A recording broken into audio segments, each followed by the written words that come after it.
Chicago, what do you say? The CHGO Cubs Podcast presented by DraftKings. We are your spot. Make sure you download the app. Use the promo code CHGO when you sign up. Happy Monday. Happy baseball season. Football is gone. Luke Stuckmeyer, Cody Delmendo, Ryan Herrera. We get pitchers and catchers reporting this week. That's obviously super exciting. Super Bowl behind us, 38-35. We'll talk just a little football before we get to baseball. And we've got some stuff going on with the Cubs bullpen to talk about. We have some rules that have been adapted, one that's staying the same. And we'll continue our position evaluations for the Cubs as they get ready to report to Arizona. In fact, most of the players are probably already there. Certainly a lot of the pitchers and catchers are already there. And Ryan leaves tomorrow night, right, Ryan? Yep. I'll be out of here tomorrow night. I'm playing out of Midway too, which is just different. It's a lot harder to get to from where I'm at. I live like 10 minutes from O'Hare. So if you're in the city, it's easier. If you're in the suburbs, it's kind of a pain. Yeah. But yeah, no, flying out tomorrow. Going to be down there for about a week and a half or so. But, the first pitchers and catchers report on Wednesday. So they get their first official pitchers and catchers workout then. And then the rest of the position group reports next Monday. That's the first official team workout. But you also have, I think the Cubs have like 16 guys in the organization on the World Baseball Classic.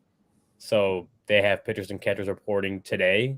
And then the World Baseball Classic position guys report on Thursday. So a lot of guys already in Mesa, but a lot of guys showing up in the next week, which will be, it's baseball here, man. It's spring.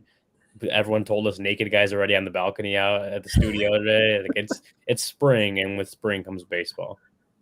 First of all, the chat is firing already. So it's great to have everybody in the chat on a Monday. Mike Dubbs asking how many Hawaiian shirts you're packing. And Nick G has a great comment. He says, best shape of my life season. That's totally true. Like half the guys you will talk about will be like, do you see so-and-so? That's best shape of his life. I've never been this healthy going into a season. I've never felt this good. The swing's never felt better. Seiya Suzuki, that might be true because we've seen the guy certainly bulk up in the off season, but everybody seems to come in where they say hope springs eternal. That's true for every baseball player too. Their average goes back down to zero, even if they struck out 200 times the year before. They haven't struck out at all in 23. So it's always a fun time, that the Super Bowl ends and instantly people start tweeting out the pitchers and catchers opening day. Did you like the Super Bowl? Because my take on it is this: put the betting stuff aside. We'll do that when we get to our DraftKings spots. But like the Super Bowl was great for me up until the end. I don't mind the outcome, but how they got to the outcome was like sort of ending Game 7 of the World Series on a sac fly in the top of the 10th, and then it's just like 3 fly balls and the game's over. It was so anticlimactic the last like minute of the game. Yeah. I mean, I hated the ending. So, I don't know what else to say. It was dumb. It was the first time I believe that the NFL is rigged. So, congratulations. James Bradbury himself. What did you have on overtime? Go ahead. Tell us. What did you have on overtime plus something? I had plus 1,100 on overtime. Yeah, there it is. And I took the Eagles, and I also live bet the Chiefs on the spread at plus 3.5. So I was like hoping for an Eagles 3-point win if all things were to go my way. But whatever. Football's over, and that sport's rigged. I'm convinced. No, I won money on it. Don't tell me. I told Cody last week not to bet against Mahomes. I'm already over anyone telling me that like you're a moron if you bet against Patrick Mahomes. Yeah, Jalen Hurts had a better game than him. The only reason they lost that game is because Jalen Hurts literally dropped the ball in the most weird way in the first half. Whatever. I'm fully convinced. You can't change my mind. I won money on it through DraftKings. That's our spot, DraftKings. Yeah. Oh yeah. But I'll say James Bradbury himself said he held Juju Smith-Schuster. So there's that at the end of the game. He said he held him. You could be mad that they didn't call calls like that later on in the game or earlier in the game, whatever. But he did say that he held him. I don't know. I like the Super Bowl. I thought I'm kind of with you, Luke. It was anticlimactic, but it was like before that last like 2 minutes was a classic. It felt like in like one of the best Super Bowls that I've watched until those. Oh yeah. Oh yeah. I do have a question though. Like if it had come down to it and it was they were going to have to go for the field goal, or if there was no penalty, they would have had to kick the field goal, right? Yeah. Yeah. It's not even like it would have. It's not even like or do you go for it? No, they kicked the field goal. They were definitely fourth and goal. They weren't I would, but like one. I would kick the field goal, but at the same time, if you think you can win the Super Bowl, because they didn't have to get a touchdown, they just needed a first down, right? Yeah, because that's what led to the kneeling at the goal line. So technically, if you can't get that 1 yard, then the other team still has to go, 90 some yards to kick that field. Well, less than that to kick the field goal. But I'm not even like arguing that the Eagles should have won. I'm pissed that the game didn't end the way I wanted it to end in terms of just excitement. I wanted that game to go to overtime, and then I wanted both those franchises and those fan bases to suffer, just like anxiety and suffer. That's what I wanted. From a pure football fan standpoint, that's what I wanted. His holding call may have caused it because I don't know if I don't know if he would have caught the pass if he didn't hold him. But if let's say he doesn't hold and they score a touchdown, cool. Then we've got a minute to go the other way and see if they can score and then consider going for 2 in the win or kick the extra point. I thought when they kicked the field goal, he's going to miss it because they placed it at the paint. And I was like, oh my God, this is going to be the dumbest decision ever. They didn't go into the end zone and he's going to miss the kick. But they did. Anyway, it was a good night. Part of me is salty because I lost the bet. Yeah. The other part of me is salty because I just wanted a better ending. That game was awesome until the refs made it about them. And it's just the fact of the matter. It is what it is. It pisses me off. I just hope we can get the Bears in a game like that. We can actually care about a game with the Bears in it. Exactly. That'd be very nice, wouldn't it? I would love to be. Well, actually, I wouldn't love, but I look forward to potentially be in that type of position where I can continue to say that this league is rigged because of a Bears loss, probably because of the refs. So I'd rather do that than see the Bears lose like 13 straight to end the year. I guess, yeah. You want to spin zone? I hope the Bears are in that position one day so I can blame the refs for that. I don't hate the call. I just hate what it led to at the end. Like even the kneeling part bugged me a little bit. Like I understand the strategy behind it, but it was just I just almost would rather see him score and then let the other team try to do what they can do. Is your defense that bad that you're worried that they're going to go all that way? Anyways, I digress. Speaking of end of games, baseball, the competition committee deciding today, voting unanimously to continue the runner at second base in extra innings. So it will continue in 23 and beyond. It looks like that rule is just part of baseball and here to stay. It took a pandemic to make it happen. And I feel like baseball fans either love it or hate it. There's very few in-betweens. I'm sort of one of the in-betweens. I don't love it because it's not really baseball. And I'm not sure it always makes the game end faster because it just makes the other team more likely to score in the bottom of the inning. But at least it's different. At least it is. I don't need a 19-inning game, and I think it's less likely you get a 19-inning game. Again, it's more of if the Cubs lose and because of this rule, I'm going to hate it, and if the Cubs win because of this rule, I'm going to love it. That's just what it is. Like you're never going to get me to love it. The only way you're going to get me to love it is because we'll get to go home earlier. Thank you. I appreciate that. That's it. I understand the people who are against it because, it's like giving that extra runner on the second is, I don't know. There's something special about randomly seeing a random 13, 14, 15 inning game. And if you're actually there or if you're just really into baseball, I get it. And then I also understand that the league has to make changes to get more viewership because no one wants to watch a 4 or 5 hour game. So I think I'm basically with you, Luke, but there's no way I'm ever going to like the rule. It's more of just like, I understand why they're doing it, and I guess I'm just going to have to accept it, and there are worse rules. So whatever. The way I look at it is, you look at, was it the Astros and Mariners? If they still had that 18 inning game, right? Yeah, Like, it's still possible to do it. I mean, I guess that was In the playoffs. They didn't playoffs, have the right? ghost runner. You're right. I'm mixing things up. They didn't have the ghost runner, but they could have, right?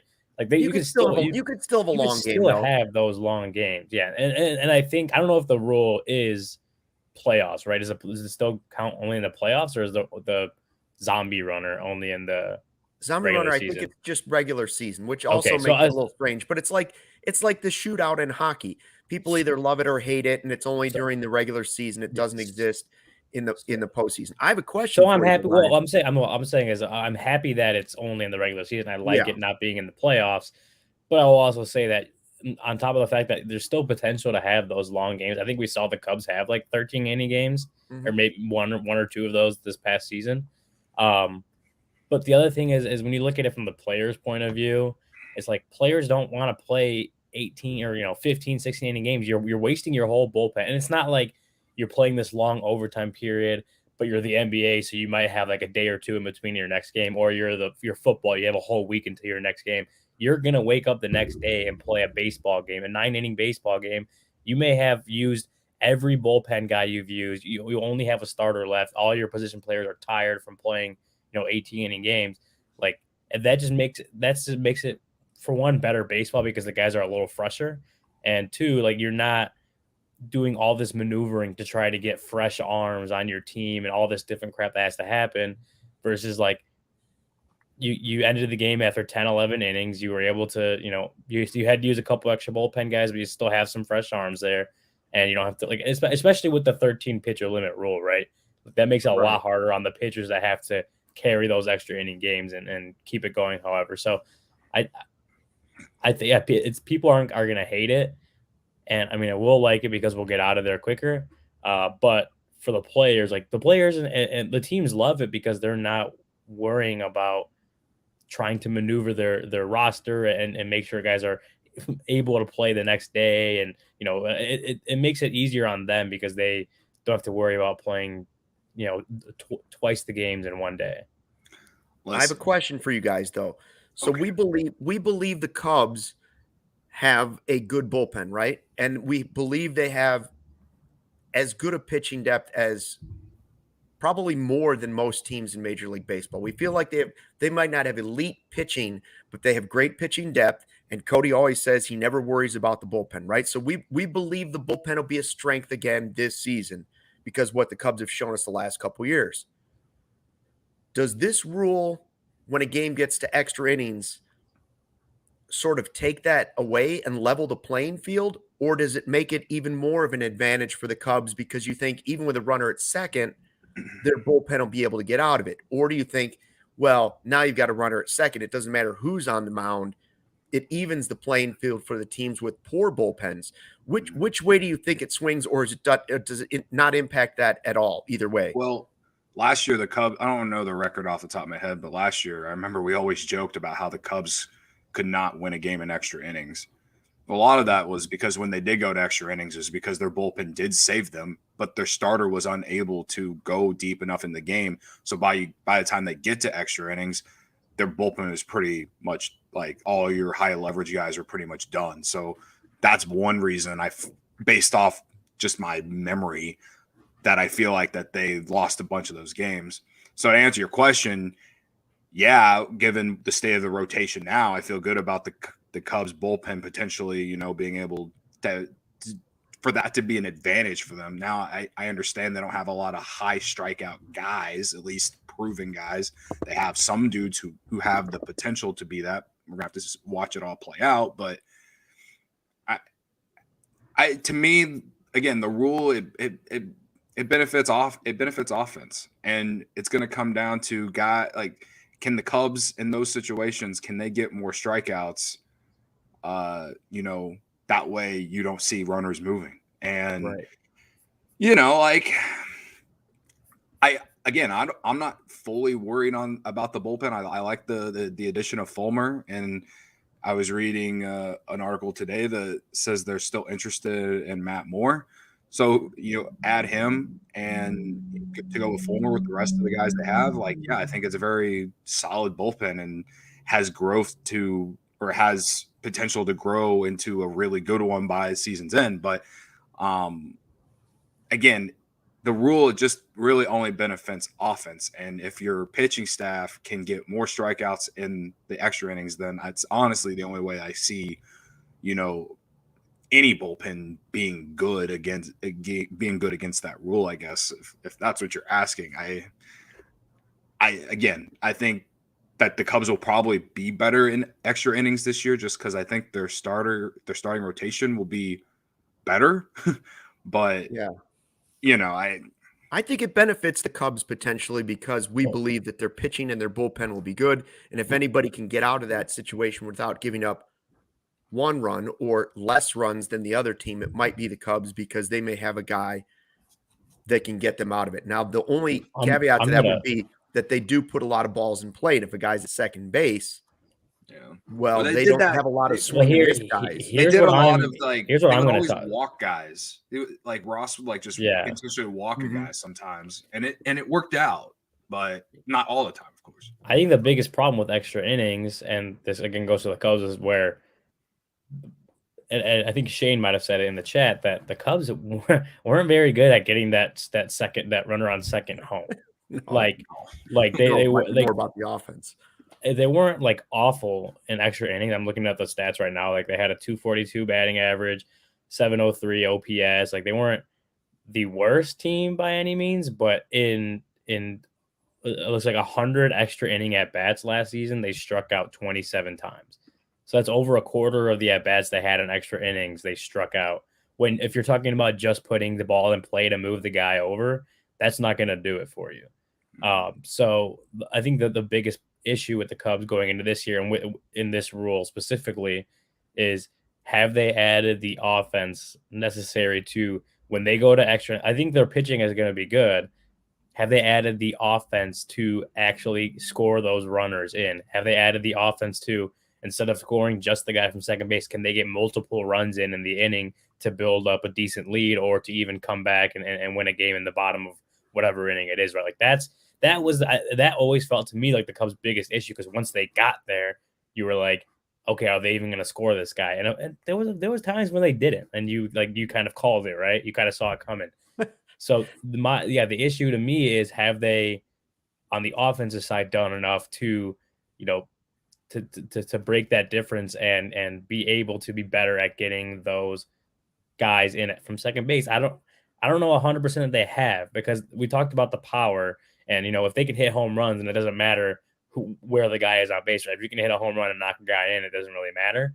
They've added some. Dansby Swanson has a little bit of pop in his bat. He has 25 home runs plus the last 2 seasons. Trey Mancini adds some of that. They have that, but they're also going to rely on guys taking steps forward, and it still remains to be seen if that happens, right? Well, they can't rely on Michael Hermosillo anymore because he signed with the Yankees, the minor league deal. So that's one. By the way, the best way to check out this podcast is during the live YouTube show, which we're doing right now. And because you can join the chat live, which is a lot of fun. Make sure you subscribe to the CHGO YouTube page so you don't miss any episodes. You'll get alerts when they're coming up live. Give us the 5-star review, 5 likes, whatever they say, all the good stuff. Give us your love, please. We'd enjoy your love, and we'd enjoy a subscription. Yeah. Partly also because you get to read the live comments like the Fish Slayer saying Cubs getting guys in with a runner in scoring position is like building a snowball in June. Well said. Just exactly what Ryan was saying. Yeah. Didn't go well last year, but they have changed a lot of those bats. Now, the other rule change that did happen, that stays the same, but one that did change was increasing the amount of runs that have to be on the board between the two teams for a position player to come in. So position players can now pitch in extra innings like they always did. But now to pitch in the 9th inning, you have to be up by 10 or more, and the trailing team has to be down by 8 or more, something like that, right? It's gone from 6 to 10. They've increased the need for it a little bit. So they're trying to have less position players going. I think I saw Jesse Rogers tweet that Elias had said it happened 132 times last season. A position player pitched in a game 132 times, whereas 5 years ago, it happened something like 30 or 32 times. So I would agree. If that's a trend that you see going on, you've got to attack it somehow, because as much as we love Rizzo coming in and pitching, or whoever it might be, Frank Schwindel back in the day too, like, it's not good baseball. Like, you know, you're watching a clown show when the position player comes in. It might be fun once a year, but you don't need it 132 times in a season.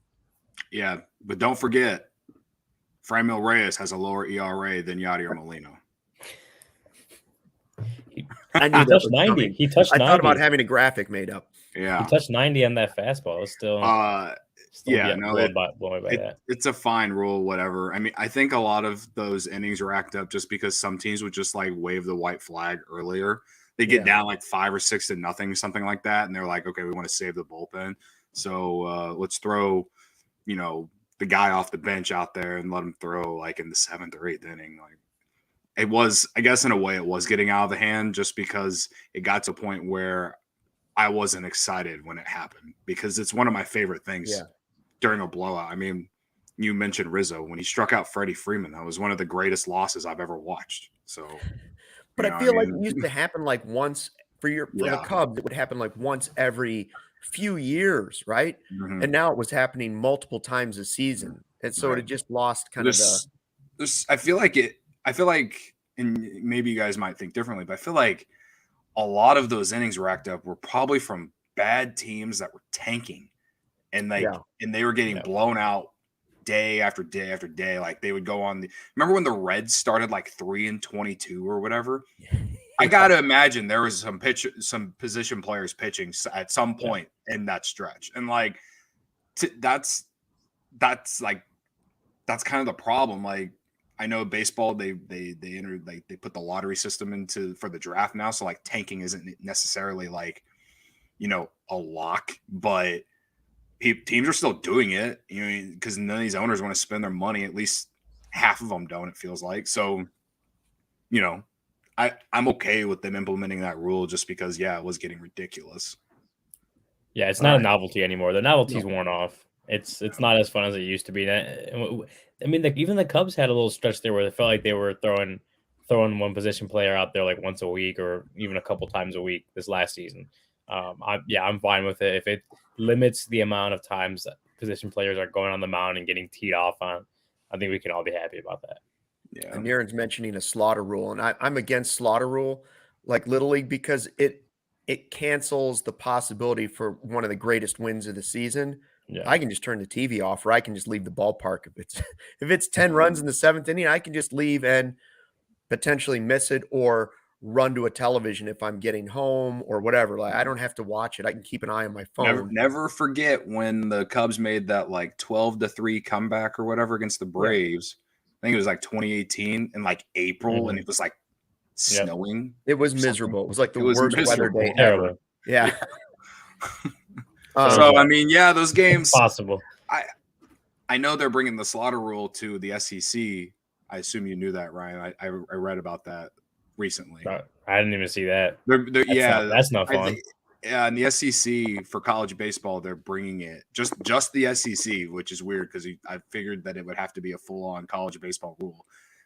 But it's like if you get up 10 runs or more, then like the game is over. So, and I think it has to be a certain inning point or whatever. But they should never do that in the majors, in my opinion. It's Major League Baseball. Sorry. Let's continue our position evaluations. We did third base the other day. We've done center field. We've done all the outfield positions. We've done DH, and we get to third base, and we were like, well, that could be an Achilles heel. You move across the infield to shortstop, and now with Dansby Swanson taking over for Nico there, is there any question that this is the absolute strength of the team? Like, if you had to pick the best position, it's the middle infield. It's either short or second, but I would say potentially it's short just because your backup plan could still be Nico Horner. Like, if Dansby gets a nagging injury for a month, your backup plan is better than any other position you could possibly have, because Nico could just slide over if you really want him to for a long period of time, and then you could have Madrigal or whoever play second base. So for me, I don't have to spend a ton of time on shortstop. When I look at it offensively and certainly defensively, it has to get the highest grade for me. So going in, having not seen Dansby Swanson in a Cubs uniform, but on paper, what it means for the Cubs, maybe it's not an A+ because maybe he's not the best shortstop. Maybe he's not the MVP of the league at shortstop, but he's one of the best shortstops in baseball. And the backup plan is probably better than anybody else's backup plan at shortstop. So I would go at the very worst A-. Yeah, I mean, I guess I'd give it an A just because I'm a nice guy. Are you saying I'm not a nice guy? What was that? I mean, the Cubs significantly improved at all of a sudden I'm shortstop. not a nice I don't guy. know. Like, and who's to say that Dansby Swanson can't be one of the best shortstops in the league this year? I don't know. Well, I'm saying preseason grade. It could be an A+ for the Cubs for sure. Yeah. We gave the starting rotation a B+ last week.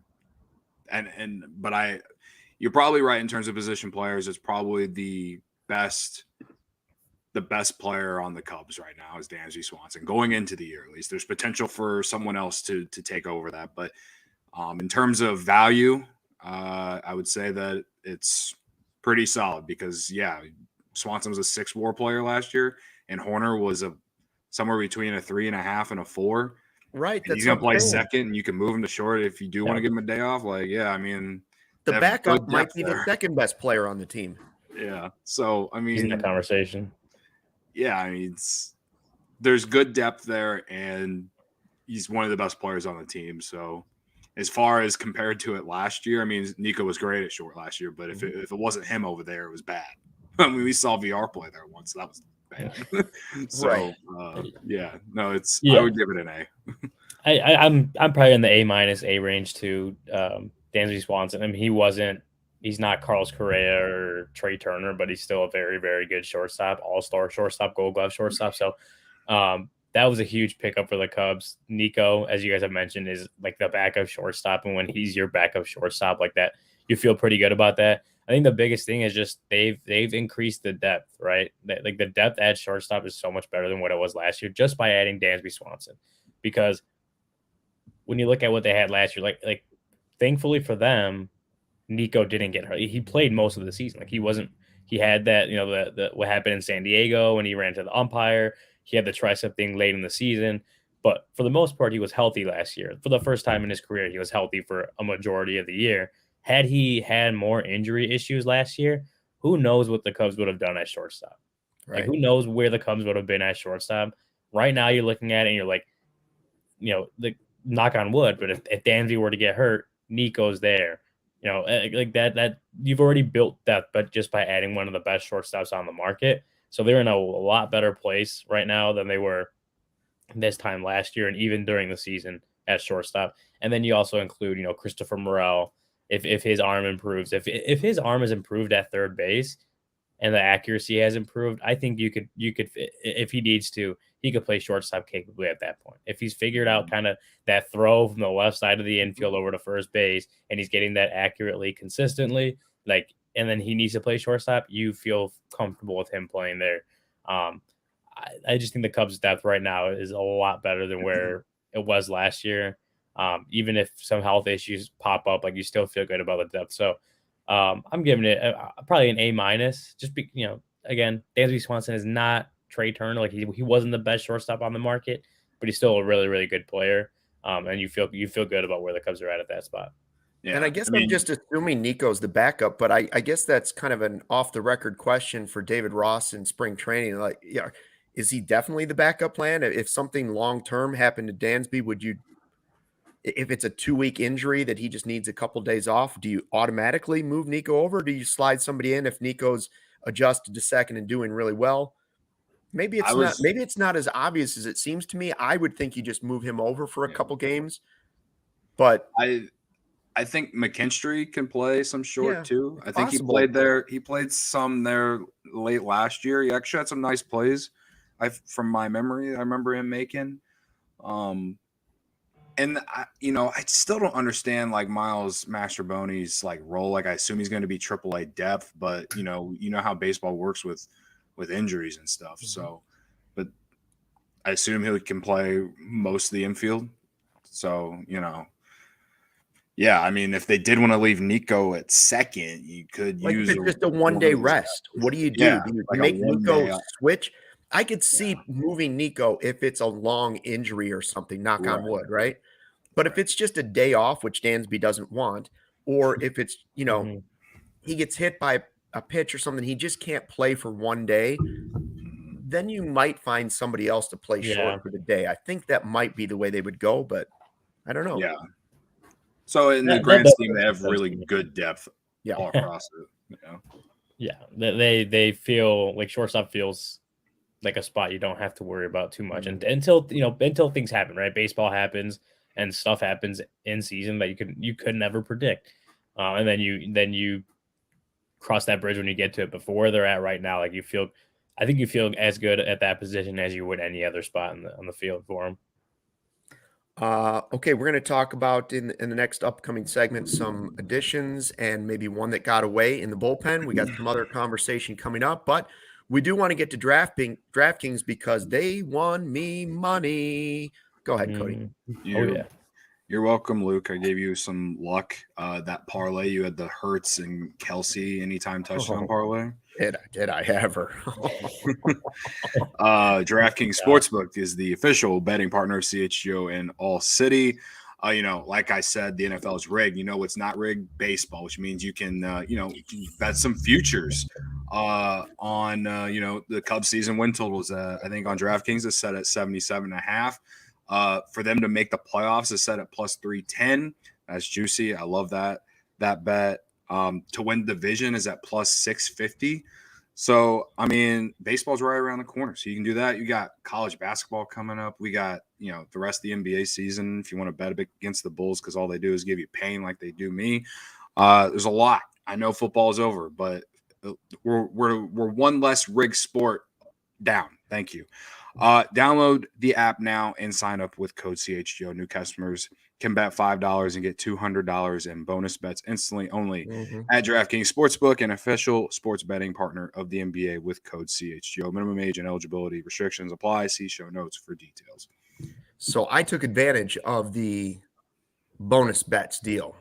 I hadn't signed up yet with DraftKings. I thought, you know what, at this point, I'm going to wait for the Super Bowl, and then I'm going to let Cody guide me a little bit. I will say, Mike Dubs, yes, you should apologize. You did give me the bet. I did place the Mike Dubs bet for one of my $25 bonus bets. It did not hit. So I placed 8 bets. Okay. No, I'm sorry. I placed 9 bets because I had to do my $5 wager to get the other $200 in bonus bets. So I placed 9 wagers. I won over $500. I won 4 of the 9. Okay. Okay. The Mike Dubs bet did not win. I did on my own a $25 bonus bet, 2 Jalen Hurts touchdowns and a Chiefs win parlay. Wow. Oh my God. Boom. Wow. 450 in Stucky bucks right into the account. So I felt bad for my friend that was at the game and is an Eagles fan, diehard Eagles fan. And I texted him during the game. I said, here's the deal. I'll be happy for you if they win. If they lose, it's $450 in my pocket. So at least somebody wins out of this. So that happened. Took you one more than I did. I had what was my other? I heard the ones that I won. I did a little hedging because Cody had me in on the Eagles with some parlays and stuff. So I did just a $25 bonus bet on the Chiefs to win. So that cashed $26. Then this was all Cody. Tails never fails. I started the day with a $25 winner. Bingo, right out of the gate. Cody, I thought we had the offensive lineman catching the touchdown, which would have been $850. When they did that ring around the rosy thing with the Chiefs down I was like, here it comes. This is it. Lineman's going out. And he did go out and he just couldn't get him to pass. I think the ring around the rosy thing was too obvious that it was a trick play. Yeah. Yeah. And I they feel did like that earlier. They've done that before for some reason. And if they did had that done earlier it in the year and earlier it got called back, I think. Yeah, if they'd done it earlier in the game, maybe it would have happened. But I thought, oh my, this is 850 more. And then I had the other was Jalen Hurts touchdown, Travis Kelsey touchdown. That hit for a couple $100. Did I win any others? Yeah. No, that was it. I just had the over, and I took the Eagles, and I live bet the Chiefs. But all of my like prop bets, none of them hit. My 2 parlays, none of them hit. But I did have tails, and I did take a successful 2-point conversion to happen at plus 230. So I won $20 off that. So whatever. It was a fine day gambling, but mixed with some bad beats. So I wasn't even batting 500, but because of the free bonus bets on DraftKings, I profited almost $600. Well done. Pretty good night. Welcome. Now I'm going to close the account, cash it out. Well, like Dub says, I love DraftKings too much. You're one of us. You're one of us now, Stuck. You're one of us. My wife did say, we got March Madness coming up, man. Yeah. I told my wife, I said, we just won $450 with that. And I had Miles Sanders. If Miles Sanders would have scored a touchdown, I had another parlay that would have hit for like another $400. She was like, this is pretty easy. I was like, you better believe it. I'm on fire here. Anyway, Barbara says drinks on Stucky. Yeah. It wasn't 600. It was almost 600. You know, because they also gave everybody a free free $5 bonus bet on the Super Bowl yesterday. So actually I did place 10, I think. 10 different wagers. Now that the season's over, now you get ready to go and make the voyage out to Arizona like Ryan. Hopefully he's packing his Chi-Town custom cornhole, the #1 cornhole provider for Chicagoland and Illinois since 2007. I could see him being out there with a Gordon Wittenmeyer and a Bruce Levine throwing some bags out on the side of Sloan Park. Our signature box style can be digitally printed, covered in vinyl, and painted. Our cornhole boards come with built-in cup holders, recessed in the back LEDs that light up the hole, exterior handles for easy carrying, and they even have handcrafted scorekeepers. Veteran owned and operated. They ship anywhere. They also offer local pickups, specializing in corporate designs for your company's next marketing or social event, wedding gifts, gifts for all occasions. Fellas, Valentine's Day is coming up. What would make her happier than a new custom cornhole board from Chi-Town Custom Cornhole? Or flip it around, ladies. Maybe you want to get your special somebody some custom cornhole. Bags are for everybody, especially tailgaters and backyard barbecues. Check out their website, ChiTownCornhole.com, or follow them on Instagram like we do at Chi-Town Custom Cornhole Boards. And listen, I probably should buy a couple extra sets with all the cash that I'm bringing in. I mean, that was like a whole new revenue. I'm still waiting. I'm still waiting to get invited to the Luke Stuckmeyer, like I don't know, like summer party or whatever. You know what I mean? I'm still waiting to take it to a Me and Corey were at the Blackhawks takeover on Friday. We were like, yeah, how was it? Stucky? And Corey was so disappointed. He was so disappointed. He's like, I just want to drink with Luke Stuckmeyer one time in my life, and I had to calm him down. I was like, I was mad at Corey. Okay. I was mad at Corey on Friday because he starts sending me messages about how Do Right is having special Valentine's Day donuts. Doesn't he know what I'm trying to do here? You know, well, I've had I think he does know. One That's sugar cookie in 23. One sugar cookie, homemade sugar cookie in 23. I made it through the Super Bowl without dessert. Wow. I did have a slice of deep dish pizza, but that's another story. It's the sweet that I'm trying to cut down. Forgive you. We'll forgive you. He knows exactly what he's doing. That's the thing. Like he knows what you're doing, so he knows what he's doing. Yep. We did have a good time, though. Me and Corey did. And we ran into this guy named Max who watches this show. So shout out to Max. If you shout out Max. Max Bain? No. Well, I wish. I wish Max Bain would have been there, but no. He's just, down easy. I sent Max Bain a text over the weekend and was just like, hey, not sure if you headed out to Arizona yet, but I'm wishing you well. Hope things go well. All that good shit. And he took that very well. He was happy that I reached out to him. So it goes back to what I said last week about how I want him to be like the next breakout prospect, right? Sure. Look at this. Cool. Look at Michael Collada. Did you see this? Collada bought a $1 lottery ticket this morning and won $500. Collada bucks. 500 Collada bucks. It is Collada bucks. Yeah, he should donate it to Ricketts. 500 Collada bucks. Yeah. How about a $500 super chat, Michael? We'd appreciate it. Right. That'd be great. That'd be really donate nice. to us. Yeah, that's fair too. I'd actually prefer that over him donating it to Ricketts. Yeah. How excited are you guys about the addition of Michael Fulmer? Ryan, you think that's a good addition to the bullpen? I guess it's not totally official. We haven't seen it come across from the Cubs, but it sounds like they've added another good arm to the bullpen. A guy that was a rookie of the year in 2016 has had some health issues, but has kind of now changed his role from starter to reliever and seems to be where he obviously fits into this Cubs team. Yeah, I mean, it's a good addition, and it seems to me that he may be, or the Cubs may be kind of waiting for Wednesday when they can start putting players on the 60-day IL again. That helps open up a 40-man spot and whatnot. So just the roster maneuvering still has to happen. So his signing's not official. But as far as the addition to this bullpen, he is another veteran guy, a guy who has late inning experience that the Cubs don't have a whole lot of on this team. And I think he's the last 2 years in the bullpen. He kind of proved himself as a reliable late inning, high leverage kind of guy. He may not be the surefire closer for this team. I don't know if the Cubs even have one or will. But he's probably a guy who'll see his fair share of save opportunities. As far as the bullpen's currently constructed, just because he has that kind of experience. He's got he's hitting mid-90s on his fastball. He's after Tommy John surgery wiped out, I think it was his 2019 season. He's back up. Since he came back to the bullpen, he's back up in the mid-90s. I think he was averaging almost 95 this past season. So he's up there in velocity. It's not like the fastest stuff out there, but it's good velocity. He's got a very unique slider. I know Brendan over at allchgo.com wrote a whole thing on that slider and the uniqueness of it and the movement and all that stuff. So if you're interested in graphs and pitch shape, pitch, all that stuff, go check out Brendan's story at allchgo.com. It was really good. But check it out and explain it to me. Put it through the AI.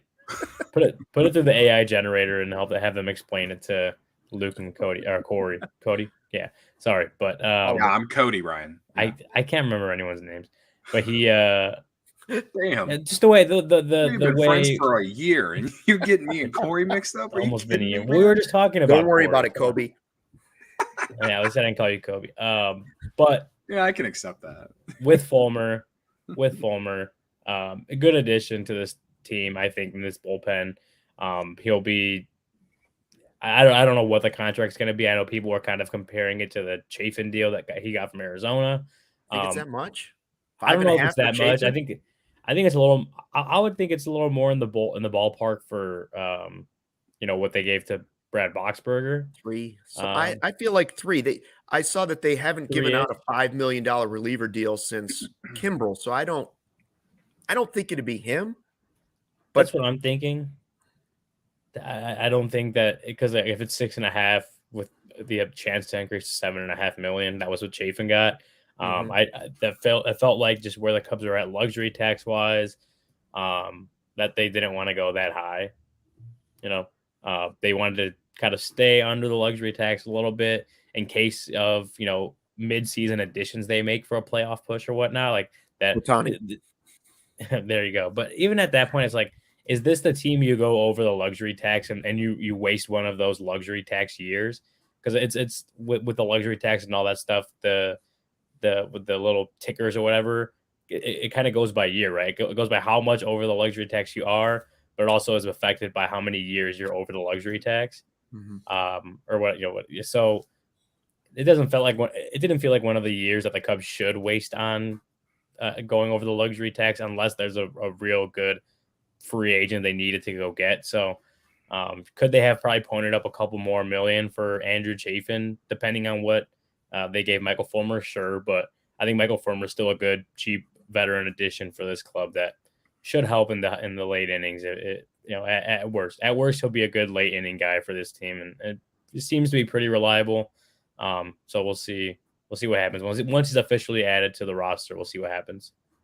I mean, I'm okay with the fact that they didn't get Chafin. Like, it would have been cool. Like, I would have been all aboard it. He went to Arizona. Arizona's bullpen was awful last year. It was one of the worst in baseball. They definitely needed him a lot more than the Cubs did, in my opinion. So that is what it is. You mentioned the last $5 million reliever that they had was Kimbrel, and I mean, at this point, you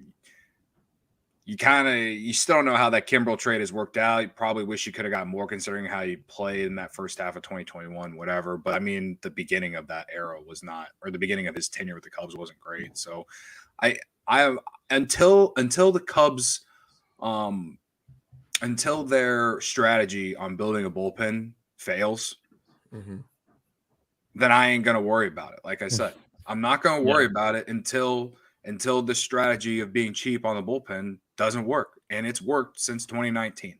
It honestly has. I understand that they blew a lot of games, but a lot of those games were after they traded the 4 guys last year at the deadline, and stuff like that. I mean, they brought in David Robertson last year, and they flipped him for Ben Brown, who has high upside.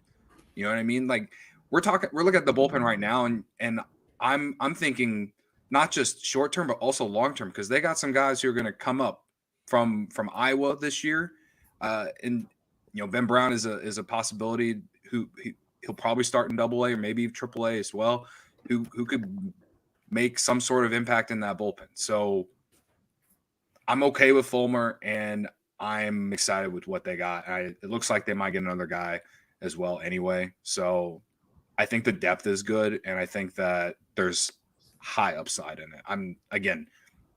They gotta really blow some games for me to, like, I guess, feel bad about it.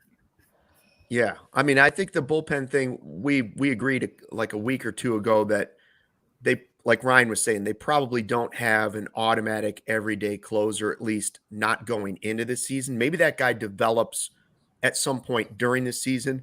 We always heard that Cody Hoyer, when healthy, would have that type of stuff potentially to develop into a possible closer. So there's a name. We know that Hughes will probably get some closing out at the end of a game. We've mentioned Alzolay maybe tries to slide into that position for a little bit. We've mentioned Boxberger and Fulmer just because of being veteran guys and having been there and done that. So I think you may see a lot of guys the first couple of months of the season. It is possible that you have a closer starting to develop on a more consistent routine the second half of the season. So let's just let it ride out. But I do think this is another good veteran arm that, like Cody said, I believe in what they do with the bullpen, and this looks like another good addition, whether that player is on the roster for the whole season or whether that player is moved on because they've got a young guy that can take a spot and they can afford to trade somebody away at the deadline. So I like all that. Anyways, we do want to talk real quickly about DraftKings one more time, because I don't know if you heard, I won almost $600 on DraftKings. Did you, Luke? I didn't hear. Yeah, wasn't aware. Big win. I was thinking, Ryan, how much do you think I should, as a father, I have to be conservative here. How much should I take off the board and how much should I leave in my account? If you, let's say I won 500 and let's just say I won $500, which I won more than that, but let's say I won $500. How much should I take off the table? I think you leave it all in the account until you need it, You well, keep it in there that until makes you my need hands it. itchy. That makes my hands itchy. what That's when I start turning into Cody, though. When I start gambling on like Marist. Like Dub said, you're one of us. You're one of us. I'm also I'm pretty sure you have to start paying 600. You have to start paying taxes when you make 600 or more on the sports gambling. So I might want to start under then. Thank goodness Miles Sanders didn't hit us. You might want to lose a couple of bets going forward just to kind of stay under that for a little bit longer. You know what I'm saying? But DraftKings, DraftKings, the official betting partner of CHGO and All City. NBA no sweat same game parlays are back in DraftKings Sportsbook. If you haven't signed up yet, you should. I do those no sweat same game parlays pretty much every day, especially when the Bulls play. Zach LaVine lets me down a lot more often than not. But when the Bulls play, I always put those. Why? Because you make your bet, you bet $10, you lose it. It's no sweat. You get your $10 back in a free bet. Cody, have you been doing those? Yeah, I actually took the Bulls on the money line on Saturday. They lost, but they led by 10 points at one point in the game. So they cashed me out early, and I made like $30 because they were plus 205 on the money line because they were 6 or 7 point dogs against Cleveland. So it's actually a great promo for a team like the Bulls that doesn't know how to that loves to get good leads and then blow them. So yeah, it's the ones you don't know about. So yeah, you get your no sweat same game parlays. You lose it because the Bulls blow another lead or something. Then you get your bet back in a bonus bet, right? So yeah. I think you feel good about that. I mean, MLB's back. Pitchers and catchers report this week. So Cody, got any MLB bets? Any preseason baseball bets on the Cubs? Like I said, I'm gonna place I'm gonna responsibly place a wager on the Cubs to make the playoffs. What was that, like 310? At plus 310. I'm gonna responsibly do it. Responsibly. So there you go. Yeah. So there's all you can bet on every sport. You can do all types of things at DraftKings with the DraftKings Sportsbook. Download the app now and sign up with code CHGO. New customers can bet $5 and get $200 in bonus bets instantly. Luke did it, and you hear him, he almost won $600. That's right. That's right. Only at the DraftKings Sportsbook, an official sports betting partner of the NBA. Use it with code CHGO. Minimum age and eligibility restrictions apply. See show notes for details. I don't know if people know this, but at one point, the DraftKings Sportsbook outside Wrigley Field, they were talking about having a Cody Delmendo statue outside of that, because they like to have statues. And once I won the big hit, I hit big on the Super Bowl. They were like, well, they had like half of a Cody bust already sculpted out. And they were like, should we turn this into a Stuckey bust? Like, should we adjust plans here? So no word on what statue will be outside there, but they are talking about having one of us represented outside the sports book. I hope the half of me looks good at least. Maybe it'll be a face down the middle, like you one side, me the other side. The head will be forward this way, it'll be backwards on the other side. Like, okay, so like face off. Cool. That's right. Oh God. So let's wrap up real quickly with just we'll give football one more talk. Super Bowl commercials usually are bigger to me than the game because I find the game to be boring sometimes. We've had some good Super Bowls in a row. I thought the commercials were pretty good. First of all, I had no idea that there was another Indiana Jones movie coming out. I'm kind of excited about that because I've always liked those movies. But if I had to do my top 3 commercials in reverse order, I would say number 3 was the Caddyshack commercial, which was great with the music from the end of Caddyshack. And the dad from Succession is playing the Rodney Dangerfield role. And a cameo by former Bull Jimmy Butler. He's in the background in one of the shots. The only reason I didn't make it number 1 is that they tried to get Bill Murray for that role, playing Carl Spagler in the groundskeeper. And he said no. He was like, no, I'm not doing that. Or they just didn't meet the price. So that's why I went 3. Number 2, I liked Downey McBride. That was Danny McBride from Eastbound and Down, also known as Kenny Powers, doing the Downey commercial. He's shooting the Downey fabric softener to people. I mean, Eastbound and Bound is one of my favorite shows of all time. So that was a great one.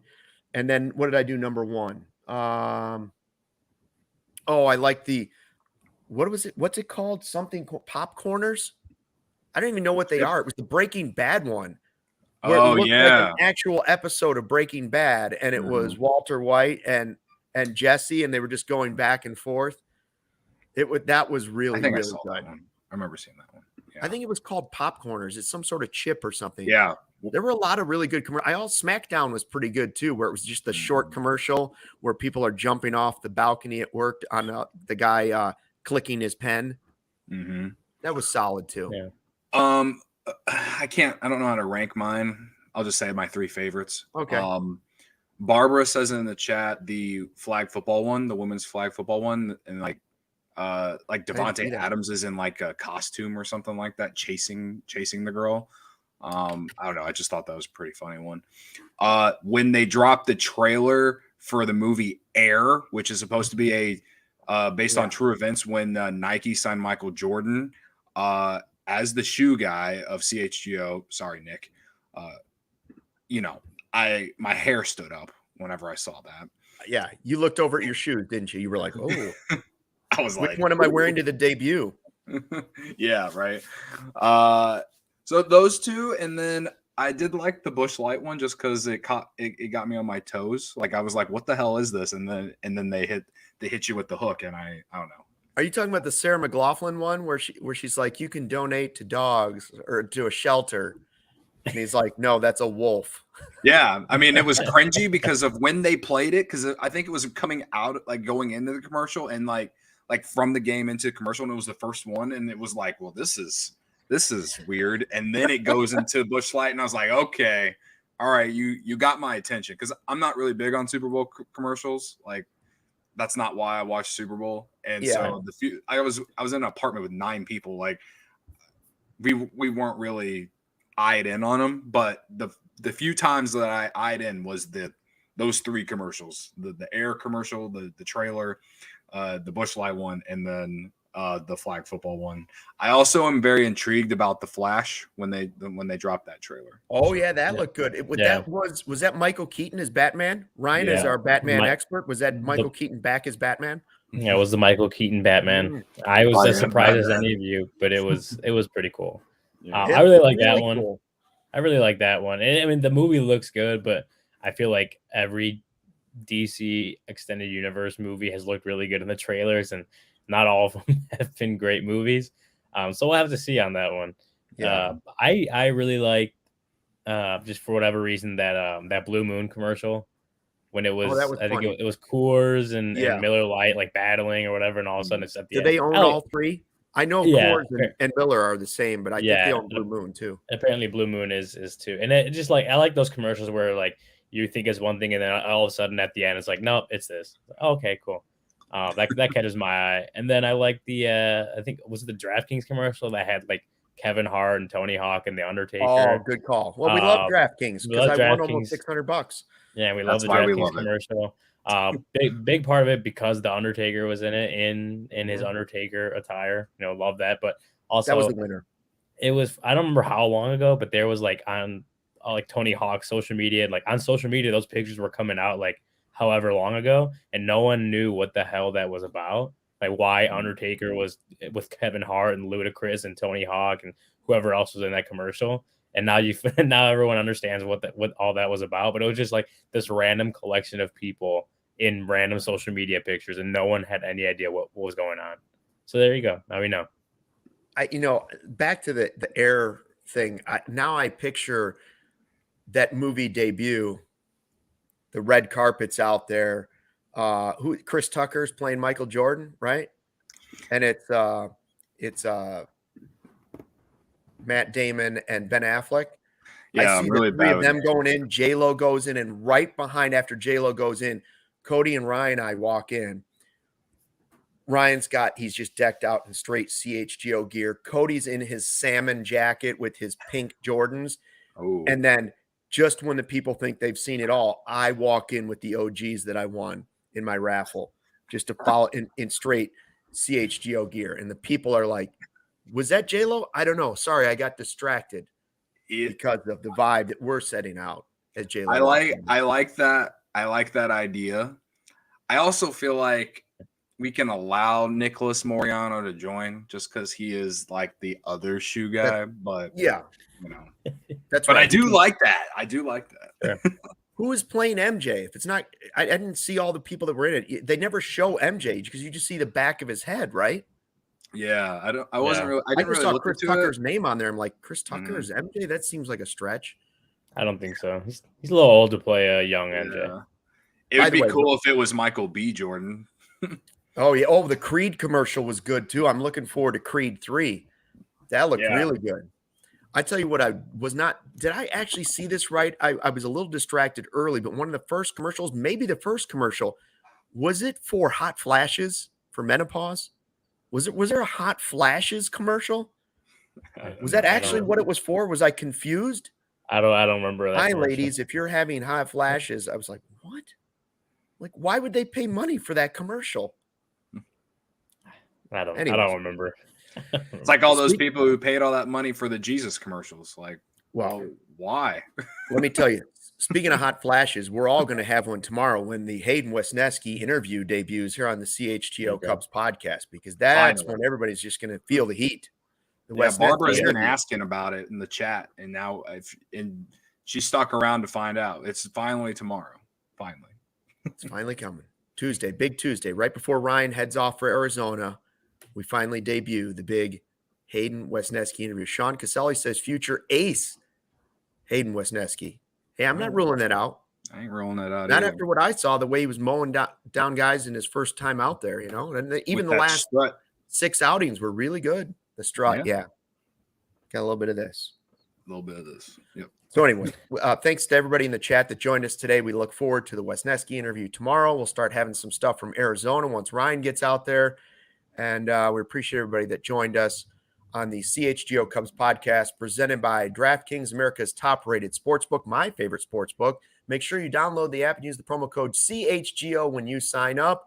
We'll see you on Tuesday. Until then, the full I, the W.